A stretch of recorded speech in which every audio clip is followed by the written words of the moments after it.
On a windy afternoon in Pinewood County, John Parker stood outside the local family court, adoption papers in hand.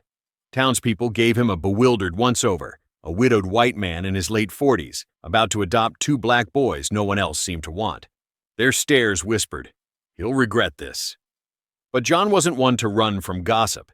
He'd made a promise to himself, and soon he would show them all that a home is built on love, not on matching skin color. John's life had been quiet after Melanie, his wife of 15 years, died from a sudden illness. Their small ranch, nestled at the end of a dirt road in Pinewood, felt emptier with each passing season. One day, he read a news piece about two black brothers, Caleb, 8, and Marcus, 6, thrust into foster care after a tragedy took their parents. The story lingered in his mind. He remembered conversations with Melanie about having kids or perhaps fostering. She used to say, "If we can't have our own, maybe we'll find someone out there who needs us even more." Her words echoed, and he knew he was ready to open his heart again. Within a month, John completed orientation sessions, home visits, and background checks. Paperwork soared, but so did his resolve. When the agency staff saw the name John Parker applying to adopt both boys, they raised eyebrows. "Are you sure you want both?" a social worker asked. "They're not exactly easy placements." John nodded firmly. "They're brothers. I won't separate them." Their expressions told him the route wouldn't be easy. The day John first met Caleb and Marcus took place in a worn-down foster center at the edge of Pinewood. He'd prepared a small gift each, sketch pads for the boys to draw or write their thoughts. Some folks told him that was naive. Don't expect them to trust you right away. But John didn't expect anything beyond the chance to give them a home. Caleb, the older one, eyed John suspiciously from across the drab meeting room. Marcus clutched his brother's sleeve, half hidden, peeking around with fearful eyes. John bent down to their level. "I'm John," he said softly. "I hear you two are incredible kids. I'd love you to come live with me if you want." A flicker of curiosity sparkled in Marcus's eyes. Caleb, however, barely nodded, lips pressed tight in caution. But deep within John, a warmth bloomed. Something told him they were the family he'd been missing. Returning to Pinewood with two black boys sparked immediate chatter. Some neighbors pretended to smile, offering polite greetings. Others openly gawked. At the grocery store, John overheard a whispered remark from an older woman. "He's lost his mind. Doesn't he know they won't fit in here?" Caleb picked up on every hushed comment. He'd stiffen, glance at John to see if he'd respond. Marcus would tug John's sleeve, eyes brimming with confusion. John would gently place a hand on the boy's shoulder. "Ignore it, son." Let them talk. But ignoring it was hard, especially for kids who'd just lost everything familiar. Their modest ranch-style house had 2 extra bedrooms. One was now a shared space for the boys, each bed with different colored bedding. John let them help paint the walls, bright blue for Marcus, cool green for Caleb.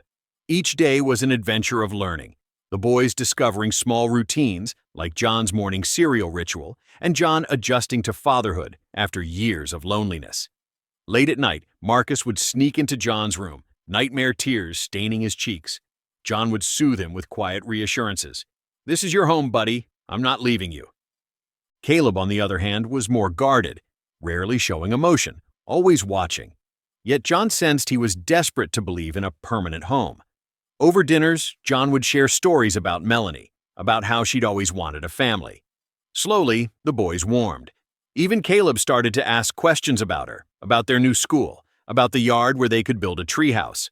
Spring arrived. The local community center hosted a meet and greet for new families.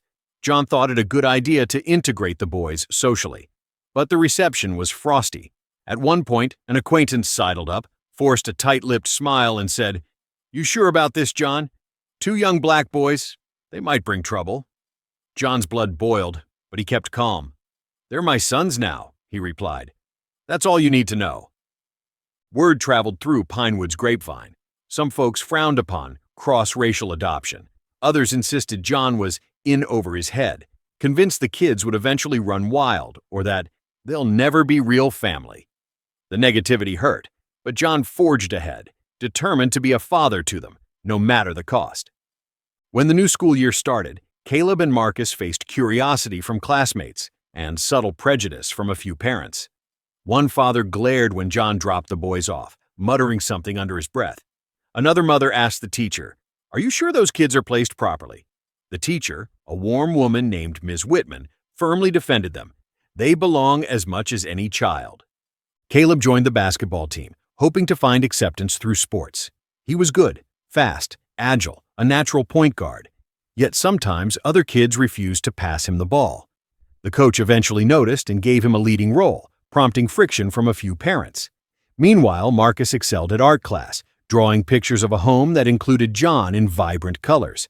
One day, Ms. Whitman pinned Marcus's painting on the wall, labeling it "Family." Word spread.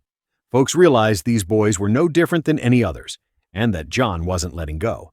To unify them further, John organized a backyard cookout, inviting neighbors for a chance to see the kids' personalities. Some never showed, but a handful arrived. As the kids played frisbee, the few who came realized how content and polite the boys were. A neighbor woman whispered to John, "They're really sweet." John just smiled, flipping burgers with quiet pride. These small steps chipped away at prejudice, day by day. Still, murmurs remained. Some critics claimed John was seeking attention, or that the boys deserved a home with their own community. But as months passed, the Parker household blossomed into a loving dynamic. Late-night laughter echoed as they watched silly movies. Weekend fishing trips replaced lonely mornings. The boys learned to trust John's unconditional care. One stormy afternoon, an accident struck. The old bridge near Pinewood collapsed, trapping a local father and his daughter in their overturned car. John, Caleb, and Marcus were driving back from the grocery store and saw it happen. Instantly, they jumped out to help. With the combined efforts of a few passers-by, they freed the injured pair, providing first aid until ambulances arrived. A reporter from the Pinewood Gazette snapped photos. The headline the next morning, "Parker family saves two in bridge collapse, heroes among us." In the article, the father and daughter recounted how the Parker boys' quick thinking kept them calm. The piece painted a different picture than the usual gossip. Suddenly, Pinewood saw the Parker trio as integral members of the community, not outsiders. After that rescue, more neighbors softened. The old refrain, "He shouldn't have adopted them," faded. Now people said, "Those Parker boys are outstanding." The school board recognized Caleb for bravery. Ms. Whitman showcased Marcus's artwork in a local exhibit. The same folks who once muttered behind John's back now praised his dedication. One day, the father who'd glared at them early on approached John in the supermarket, quietly admitting, "I was wrong. Your boys. They're great kids." John just smiled, feeling a weight lift. The shift from scorn to regret was palpable. Years went by. Caleb became the star of his high school basketball team, even got a small scholarship for college. Marcus honed his art, winning an award in a statewide competition. Whenever someone in Pinewood boasted about their local heroes, the Parker name was mentioned with pride. No longer were they that weird family. They were just the Parkers, respected, embraced, and sometimes even revered. The once prevalent prejudice turned into a collective embarrassment. People realized they had judged wrongly. On the anniversary of Caleb and Marcus's adoption, the mayor gave them a small tribute. "Thank you for reminding Pinewood that family is about who you love, not who you look like." In the quiet living room where they once felt so conspicuously different, John and his sons now lounged on a lazy Sunday evening, flipping through photo albums. Caleb teased Marcus about an old snapshot of him covered in paint. Marcus retorted about Caleb's disastrous first attempt to cook mac and cheese. John leaned back, a warmth glowing in his chest. The memories stitched together a story of acceptance and belonging. They, the doubters, the whisperers, had once mocked John for adopting two black boys. Now, seeing how well those boys turned out, they realized their prejudice had blinded them to the power of unconditional love. And indeed, they regretted everything they'd ever whispered behind the Parker family's back. Because in the end, it wasn't about proving cynics wrong. It was about living a truth that love breaks down barriers, and the rest of the world eventually catches up.